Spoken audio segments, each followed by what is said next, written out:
বাংলাদেশে একটা আইন ঠিক কিভাবে তৈরি হয় তার পেছনে কিন্তু একটা দারুণ গল্প আছে। আজ আমরা সেই গল্পটাই শুনব। চলুন এই পুরো যাত্রার প্রত্যেকটা ধাপ একদম কাছ থেকে দেখে নেওয়া যাক।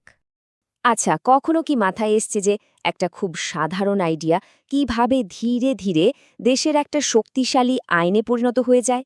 এই প্রশ্নটা দিয়েই কিন্তু আমাদের আজকের পুরো আলোচনাটা শুরু হচ্ছে। তো যে কোনো আইন তৈরির গল্পের শুরুটা হয় একটা জিনিস দিয়ে, আর সেটা হলো বিল। এটাই কিন্তু একদম প্রথম আর সবচেয়ে জরুরি ধাপ। একটা বিলকে জানেন তো ঠিক একটা বাড়ি বানানোর ব্লুপ্রিন্টের মতো ভাবা যেতে পারে। মানে এটা হলো আইনের একটা পুরোপুরি পরিকল্পনা বা খসড়া। কিন্তু মনে রাখতে হবে, এটা পাশ হওয়ার আগ পর্যন্ত এর কিন্তু কোনো আইনগত শক্তিই নেই।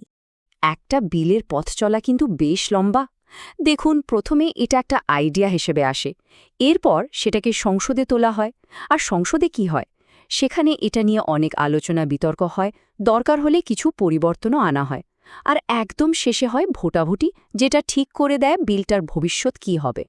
তাহলে বিল নিয়ে সবচেয়ে জরুরি যে কথাটা মাথায় একদম গেঁথে ফেলতে হবে, সেটা হলো বিল মানেই হচ্ছে আইনের প্রথম খসড়া। সিম্পল, এর বেশি কিছু না, কমও কিছু না। তো বিলের ব্যাপারটা তো বোঝা গেল। এবার চলুন পরের ধাপে যাই, দেখি এই সাধারণ খসড়াটা কিভাবে সত্যিকারের আইনগত ক্ষমতা পায় আর একটা পূর্ণাঙ্গ আইনে পরিণত হয়। যখন একটা বিল তার লম্বা জার্নিটা সফলভাবে শেষ করে, ঠিক তখনই সেটা আইন বা অ্যাক্টে পরিণত হয়। আর এটাই হলো দেশের ফাইনাল বা চূড়ান্ত নিয়ম, যা আমাদের সবাইকেই মেনে চলতে হয়। বিল থেকে আইন হওয়ার এই যে রূপান্তর, এটা কিন্তু খুবই গুরুত্বপূর্ণ একটা প্রসেস। দেখুন, বিলটা সংসদে সংখ্যাগরিষ্ঠ ভোটে পাশ হওয়ার পর সেটাকে পাঠানো হয় রাষ্ট্রপতির কাছে তার সম্মতির জন্য। আর ওই রাষ্ট্রপতির স্বাক্ষরটাই হচ্ছে আসল চাবিকাঠি, যেটা একটা বিলকে আইনে পরিণত করে দেয়। সুতরাং একদম মূল কথাটা কি দাঁড়ালো? খুবই সোজা। যখনই একটা বিল রাষ্ট্রপতির সম্মতি বা এসেন্ট পায়, ঠিক সেই মোমেন্টে ওটা আইন হয়ে যায়। এই সম্মতিটাই হলো ফাইনাল স্টেপ। কিন্তু একটা প্রশ্ন আছে। ধরুন, দেশে একটা জরুরি অবস্থা দেখা দিল, কিন্তু আইন বানানোর জন্য সংসদ তখন অধিবেশনে নেই। তখন কি হবে? ঠিক এই রকম পরিস্থিতির জন্যই কিন্তু অধ্যাদেশ বা অর্ডিন্যান্সের ব্যবস্থা রাখা হয়েছে। আমাদের সংবিধানের ৯৩ অনুচ্ছেদে বলা আছে, যখন সংসদ অধিবেশন চলছে না, কিন্তু দেশে খুব জরুরি ভিত্তিতে একটা আইন দরকার, তখন রাষ্ট্রপতি সরাসরি যে একটা অস্থায়ী আইন জারি করতে পারেন, সেটাকেই অধ্যাদেশ বলা হয়। একটা অধ্যায়ের কিন্তু কয়েকটা মূল বৈশিষ্ট্য আছে, যেগুলো জানা খুব জরুরি। প্রথমত, এটা শুধু তখনই জারি করা যায় যখন সংসদ চালু নেই।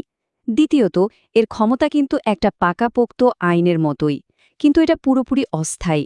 আর সবচেয়ে গুরুত্বপূর্ণ পয়েন্ট হল, সংসদ আবার চালু হওয়ার সাথে সাথে এটাকে অনুমোদনের জন্য সংসদে তুলতেই হবে।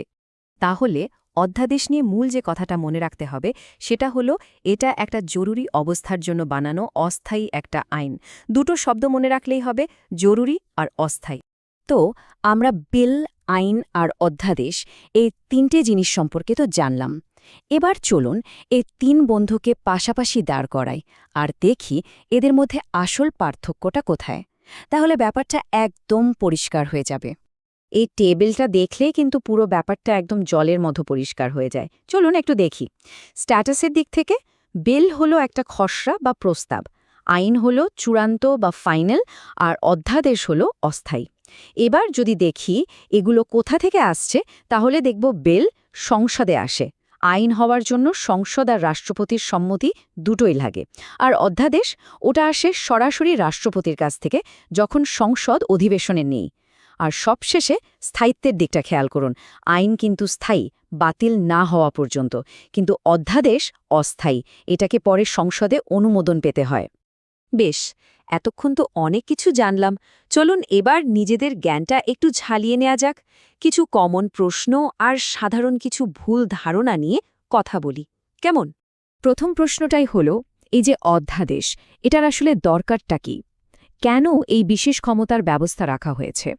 অধ্যাদেশের মূল কাজটা হলো, যখন সংসদ বন্ধ থাকে তখনও যেন দেশের জরুরি কাজগুলো থেমে না যায়। এটা সরকারকে ক্ষমতা দেয় যেন কোনো সংকট, যেমন ধরুন প্রাকৃতিক দুর্যোগ, মোকাবিলায় দ্রুত ব্যবস্থা নিতে পারে। তবে এখানে ক্ষমতার একটা ভারসাম্যও রাখা হয়েছে।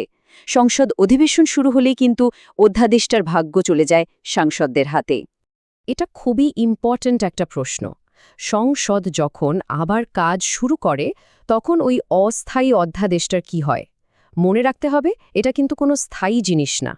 সংসদ চালু হওয়ার পর অধ্যাদেশটাকে একটা পরীক্ষার মুখোমুখি হতে হয়। সাংসদেরা ওটা নিয়ে বসেন, ভালো করে দেখেন, তারা চাইলে ওটাকে অনুমোদন দিয়ে একটা পার্মানেন্ট আইনে পরিণত করতে পারেন, আবার চাইলে বাতিলও করে দিতে পারেন। আর যদি কিছুই না করেন তাহলেও একটা নির্দিষ্ট সময় পর ওটা এমনিতেই বাতিল হয়ে যায়।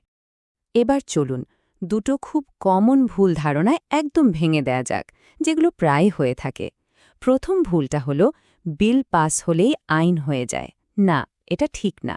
সঠিক তথ্য হলো বিল পাস হওয়ার পর রাষ্ট্রপতির সম্মতিও লাগে। আর দ্বিতীয় ভুলটা হলো অধ্যাদেশ একটা স্থায়ী আইন। এটাও ভুল। অধ্যাদেশ সবসময় অস্থায়ী, আর এটাকে পরে সংসদের পর্যালোচনার মুখোমুখি হতে হয়। তো আলোচনার একদম শেষে এসে আমরা পুরো জিনিসটাকে এমনভাবে গুছিয়ে নেব যাতে এটা আর কখনো ভুল না হয়। চলুন জ্ঞানটাকে একদম স্থায়ীভাবে মাথায় লক করে ফেলি। যদি পুরো আলোচনার আর কিছুই মনে না থাকে, শুধু এই কয়েকটা কথা মনে রাখলেই চলবে। বিল মানে কি? খসড়া। আইন মানে কি? রাষ্ট্রপতির সম্মতি পাওয়া ফাইনাল বিল। আর অধ্যাদেশ মানে জরুরি আর অস্থায়ী আইন। এই মূল শব্দগুলোই কিন্তু সবকিছু মনে রাখার আসল চাবিকাঠি। আর সবশেষে পুরো প্রক্রিয়াটাকে যদি মাত্র একটা লাইনে মনে রাখতে চান, তাহলে লাইনটা হলো একটা বিল প্রস্তাব করা হয়, সেটা পাস হয়, তারপর সম্মতি পেয়ে আইন হয়ে যায়, আর যদি সংসদ না থাকে তখন জরুরি প্রয়োজনে আসে অধ্যাদেশ। ব্যাস, এই এক লাইনেই পুরো গল্পটা বলা হয়ে গেল।